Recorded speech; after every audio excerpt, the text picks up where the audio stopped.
Dad's Life Celebration. Our father was born in 1921 in St. John's, Arizona, and was taken from us in 2010. Now let's take a moment to share with you the dash between the dates. He was one of 6 children. His parents were Avelino and Josefina. Our father shared many stories about his life's journey. Memories about his parents were that they loved to sing, play guitar. They openly shared their love dining from the same dish. And his father affectionately called his mother Mi Vida, my life. His father, Avelino, was a prize fighter. His father was invited to go on the circuit as a professional boxer, but declined to take care of the family. Dad's parents died before he was 17 years old. In growing up, we found our dad to be a very interesting fellow. We think of the movie The Big Fish, where the father tells the life story adventure of his son. Here are some of those adventures of our dad's life. Interestingly, he mentioned some of these memories in the last 2 months, as if he did not want us to forget. In 1936, Dad joined the Civil Service Corps, as he referred to it as a CC camp. For those who may not know, this was a federal program to teach young male teens structure and discipline, where they were provided a uniform, a $1 allowance, and $30 was sent home to the family. Dad tells a story where he and a friend were sneaking into a movie house where they were to be quiet as not to get caught. However, his friend was loud, so Dad felt compelled to, as he puts it, bust his jaw. One thing about this fellow, he had a unique way of clearing his throat. Later years, Dad was in the Army. He heard somebody across the field from him at night clearing his throat. It happened to be that guy. And after that, their friendship became greater. I think it was related to James Guzman, because his last name was Guzman. At the age of 15, 16, he hoboed where he caught a train from Phoenix to San Francisco. Now when we hear a train whistle blow, we'll smile and think of Dad. He worked as a plumber at a resort in Old Tucson. He was paid $1 a day to feed the meals.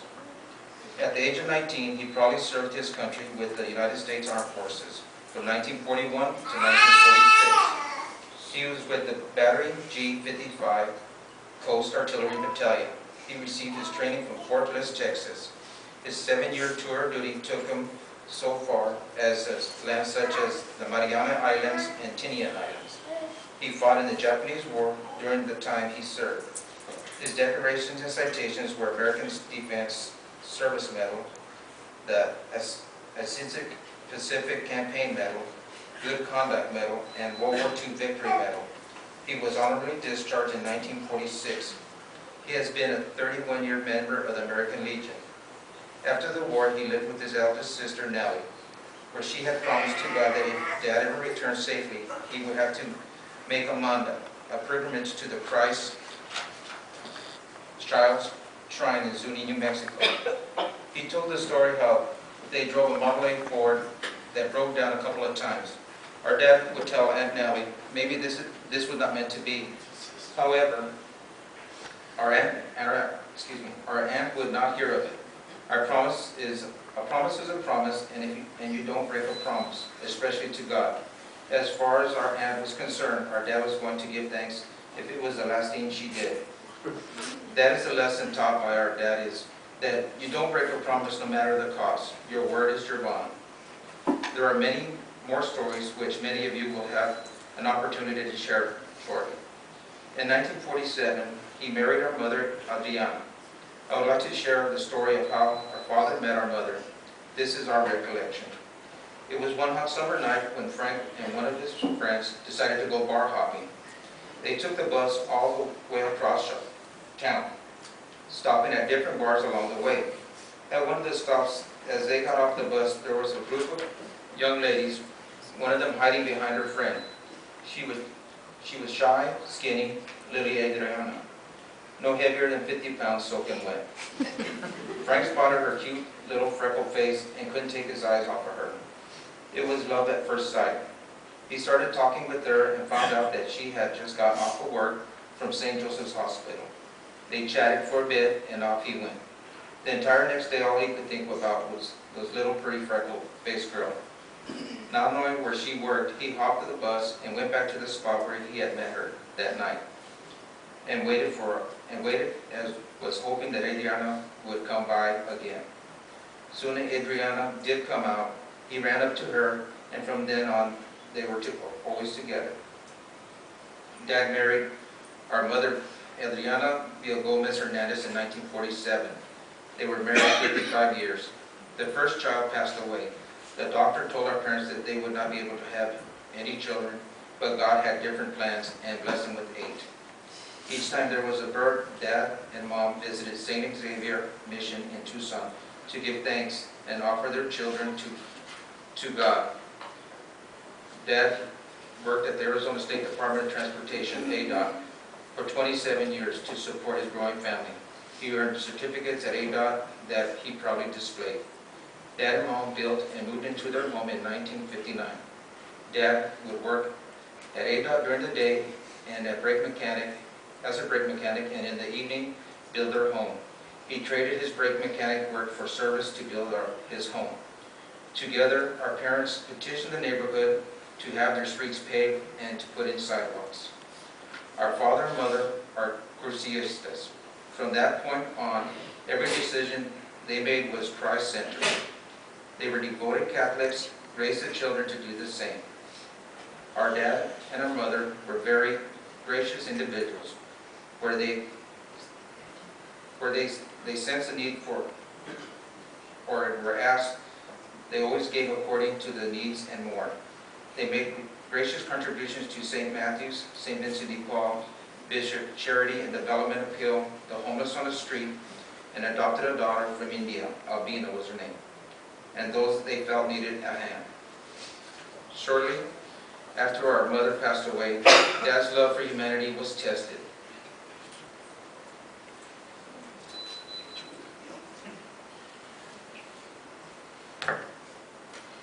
After our mother passed away, Dad's love for humanity was tested. His church asked if he could take in a foreign exchange student named Nanahe from Japan. As you may recall, Dad fought the Japanese in World War II, where they were considered the enemy. The experience blinded Dad to their differences and came to love Nanahe. Dad was a stranger to no one. Dad never met a stranger. He would talk to anyone that crossed his path, and he would share a little of his world and would always make you feel like you were somebody special. And you guys know who you are. When Dad smiled at you and you smiled back, or when he shook your hand and you shook his, or when he gave you a hug and when you hugged him back, you knew everything about Frank Lucero's heart. Our dad made several trips to Mexico City to take his mother-in-law to visit her family, who she had not seen in decades. There were so many adventures on these trips, too many to tell. He loved camping at Oak Creek Canyon, Christopher Creek, Lake Mary, and Asher's Lake. In his young years, he liked to deer hunt and fish. He truly lived the big fish story. And I don't know if you've ever heard the story where my dad caught a big fish, but maybe, I think my Uncle Joe is here. He might be able to tell that story. He had many passions. He loved people, music, dancing, singing, playing poker, and of course, casino cruising. Every year for Lent, he would give up casino cruising to visit sick and the elderly in the nursing homes. Our father had a talent of putting a smile on everyone's face. Dad was a devoted father and grandfather. Every year he would phone each of us on our birthdays and singing happy birthdays and las mañanitas. And when he thought you were having a challenging day, he would phone you and sing. And I'm not a good singer, so forgive me, Dad. I just called to say I love you. I just called to say I care. And I mean it from the bottom of my heart. Or he'd sing, have I told you lately that I love you? Yes, I do, and I'll tell you once again, Mary Lou, yes, this is your dad. He had a way of saying something we call Frankisms, or lessons that he would give us in his own special way, which went something like this. We would ask Dad, "What do you know, Dad?" He'd say, "All I know is a 200-pound dog is a mighty big dog." He'd also say, "Little children, step on your parents' toes all you want, so that when you grow up, you won't step on their hearts." Chihuahua was never like this. You know, whenever he'd have a test or something that was a little painful, he'd say, "Chihuahua was never like this." Life's a lot of fun if you don't weaken. Dad had a way of making each and every one of us feel so special. He would tell nieces, nephews, and grandchildren, "Have I told you that you are my favorite? But don't tell the others." We all know this because sometimes we would hear him accidentally. He would make up words, especially in the last few months. He would say, "Fernando," and that's AKA for TV remote control. He would say, "Pichicuata." I said, "Dad, what's that?" He says, "That's the bed lift remote control." I said, "Are you making up words?" And he'd go, "Ha ha ha, yeah." And he said, and he got a little confused a couple of times in the last week, and he says, "I'm discamboo-booed," and that's AKA for "I'm confused." He would say, "We are born alone and we die alone. We're not going to get out of here alive." And when speaking to many grandchildren, he would say, "Where are you?" Oh no, what he would say in speaking to his grandchildren, he'd say, "Where you are, I once was. Where I am, one day you too will be, God willing." We are all on a journey. When a child dies at birth, that completes his journey. And if he lives longer, however many years, and dies, that completes his journey. And Dad's completed his journey. Give your problems only 5 minutes, no more than 15. Shelve it away, because oftentimes it will resolve itself. To us kids, he would tell us, he would say, "Leave your problems outside the gate of this home.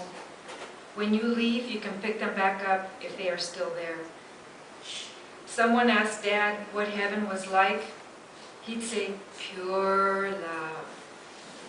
And always he would say, "I love you with all my heart," and give everyone a blessing. And when I would hear him say that, I would say to him, "You know what, Dad?" I says, "You love people so much that your heart, you basically have given it all away." And then, you know, my dad loved each and every one of you, and you guys are all special to him.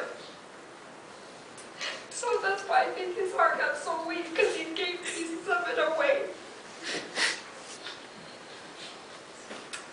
In closing, our dad taught us many lessons. The greatest gift that was passed on by his parents.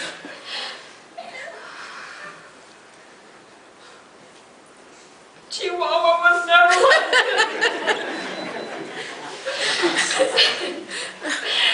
The greatest lesson, the greatest gift that was passed on by his parents and continues to be a legacy of the Lucero family is to love, accept, and forgive one another as Christ forgave each and every one of us. And now we'd like to welcome any of you that would like to come up and, you know, maybe express any memory that you have of my dad, and, you know, and just share. So that concludes our portion of the eulogy. So anybody that wants to come up?